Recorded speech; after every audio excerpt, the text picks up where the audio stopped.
السلام علیکم ورحمۃ اللہ وبرکاتہ۔ الحمد للہ وکفیٰ والصلاة والسلام علی رسول المصطفیٰ وعلی آلہ وصحبہ ومن والہ۔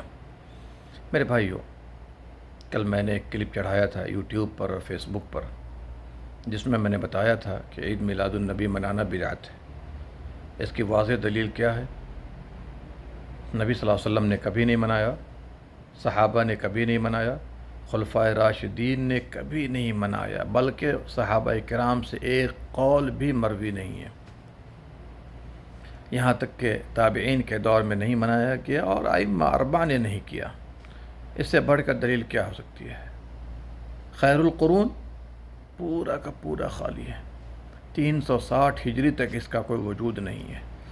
یہاں تک کہ مخالفین جو مناتے ہیں وہ بھی اقرار کرتے ہیں، ان کے علماء بھی اقرار کرتے ہیں۔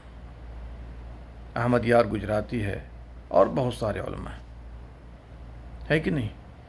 360 کے بعد ایک قوم پائی گئی، عبید قداح کی اولاد، جو اپنے آپ کو فاطمیین نام رکھ کر کے غلط منسوب کرتے تھے فاطمہ رضی اللہ عنہ کی طرف۔ وہ ایران سے نکل کر کے مصر میں گئے۔ عید میلاد النبی کا آغاز 362 ہجری کے بعد کیا گیا۔ یہ بات کل کے کلپ میں آئی تھی۔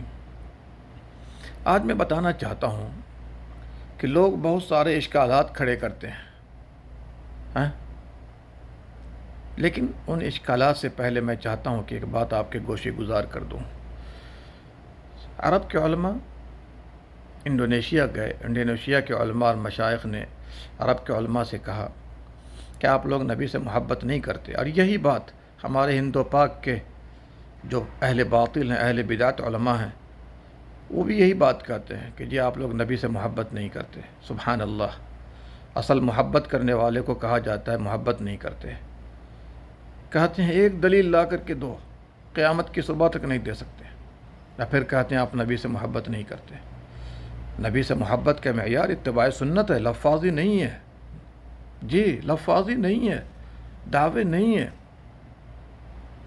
تو انڈونیشیا کے مشائخ نے کہا کہ آپ لوگ نبی سے محبت نہیں کرتے، ہم لوگ محبت کرتے ہیں اور عید میلاد النبی مناتے ہیں۔ عرب کے علماء نے کہا کہ ہم لوگ جو نہیں مناتے ہیں وہ نبی صلی اللہ علیہ وسلم کی محبت میں نہیں مناتے ہیں۔ عرب کے علماء نے کہا کہ آئیے ہمارے ساتھ بیٹھیے، تھوڑی دیر بیٹھ کے بات چیت کر لیتے ہیں۔ کہا کہ ایک دو سوال کر سکتا ہوں؟ کہا کیجئے۔ کہا پہلا سوال یہ ہے کہ اگر آپ کو نبی سے محبت ہے تو آپ مجھے ایک بات بتائیے، عید میلاد النبی منانا نبی صلی اللہ علیہ وسلم کو معلوم تھا یا نہیں تھا؟ اگر کہتے ہیں معلوم نہیں تھا تو بہت بڑا جرم ہو جائے گا۔ کہا معلوم تھا۔ کہا ٹھیک ہے، اب دوسرا سوال یہ ہے کہ نبی صلی اللہ علیہ وسلم کو معلوم تھا تو آپ نے امت کو اس کی تبلیغ کی یا نہیں کی، پہنچایا یا نہیں پہنچایا؟ اگر کہتے ہیں نہیں پہنچایا تو شرک ہے، کفر ہے، اگر پہنچایا تو دلیل لائیے۔ انڈونیشیا کے علماء ہکا بکا رہ گئے، کہا کہ بالکل آپ لوگ جو نہیں مناتے ہیں یہ برحق ہے۔ اللہ اکبر! کاش کہ آج کے مسلمانوں کو اور آج کے اہل بدعت علماء کو ان باتوں کی خبر مل جاتی، دل میں یہ بات اتر جاتی۔ امام مالک رحمہ اللہ نے صحیح کہا تھا، جو اس زمانے میں دین نہیں وہ آج دین نہیں ہو سکتا۔ جو کہتا ہے کہ یہ منانا وہ منانا اچھی بدعت ہے، بدعت حسنہ ہے، گویا کہ وہ خیال کرتا ہے کہ نبی صلی اللہ علیہ وسلم نے رسالت پہنچانے میں خیانت سے کام لیا ہے۔ تو میرے بھائیوں، اس کے بدعت ہونے میں کوئی شبہ نہیں ہے۔ اگر کوئی کہتا ہے کہ صحیح ہے یا ثابت ہے تو اس کو چاہیے تھا کہ نبی صلی اللہ علیہ وسلم سے، صحابہ سے، خلفائے راشدین سے، یہاں تک کہ ائمہ اربعہ سے اس کی ایک دلیل لا کر کے دے دیتے۔ اگر ایک دلیل لا کر کے دے دیتے ہیں کہ انہوں نے 12 ربیع الاول کو منایا ہے، قسم اللہ کی سب سے پہلے میں منانا شروع کر دوں گا۔ جی لہٰذا اس کے بدعت ہونے میں کوئی شبہ نہیں۔ ہر بدعت گمراہی ہے، ہر گمراہی جہنم میں لے جانے والی، اور ایسے بدعتیوں کو نبی صلی اللہ علیہ وسلم خود حوض کوثر سے دھکا مار کے بھگا دیں گے۔